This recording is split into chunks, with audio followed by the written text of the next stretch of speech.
దేవునికి స్తోత్రం. ప్రియమైన సహోదర సహోదరులకు శుభాభివందనములు. ఈరోజు దేవుని వాగ్దానం లూకాసు వార్త 1:50. ఆయనకు భయపడే వారి మీద ఆయన కనికరము తరతరములుండును.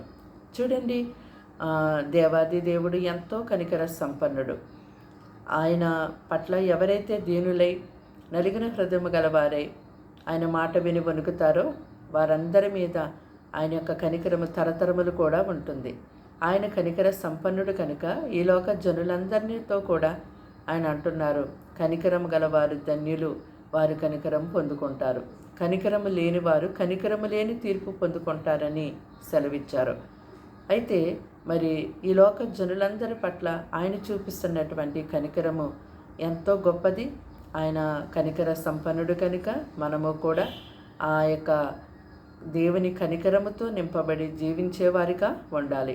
ఒకసారి యేసుక్రీస్తు వారు ఎరుకో కొండ వెళుతున్నప్పుడు త్రోవ ప్రక్కన ఇద్దరు గుడ్డివారు, దావీదు కుమారుడా మమ్మల్ని కరుణించమని గట్టిగా కేకలు వేశారు. అప్పుడు యేసుక్రీస్తు వారు వారి మీద ఎంతో కనికరపడి వారి కన్నులను ముట్టుకున్నప్పుడు వారు దృష్టి పొందారు, ఆయనను ఎంతో వెంబడించారు.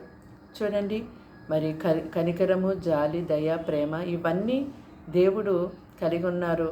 ఈ లోకంలో జనులందరూ కూడా వాటిని కలిగి జీవించాలని దేవుడు ఆజ్ఞాపిస్తున్నారు. ప్రార్థన. దేవానికి వందనాలు, స్తోత్రాలు, స్తుతులు తండ్రి. మాటలు వింటున్నా నీ బిడ్డల్ని రక్తంతో కడిగి పవిత్రపరచండి, పరిశుద్ధపరచండి, మంచి ఆరోగ్యాన్ని వారికి ఇవ్వండి. నీ నీతి మార్గంలో నీ కనికరముతో నింపబడి నడిపించబడేలాగున వారిని ఆశీర్వదించండి. వారి కుటుంబాల్లో, వారి జీవితంలో, వారి హృదయం అంతరంగంలో ఎటువంటి శోధన, ఆటంకములు, బాధ, వేదన, దుఃఖం కలిగి ఉంటున్నారో అవన్నిటినీ చూస్తున్న దేవుడు కనుక వేళ్లతో సహా వాటిని పెళ్ళగించి నాయన వారికి విడుదల, విమోచన, స్వస్థత, సమాధానం అనుగ్రహించండి.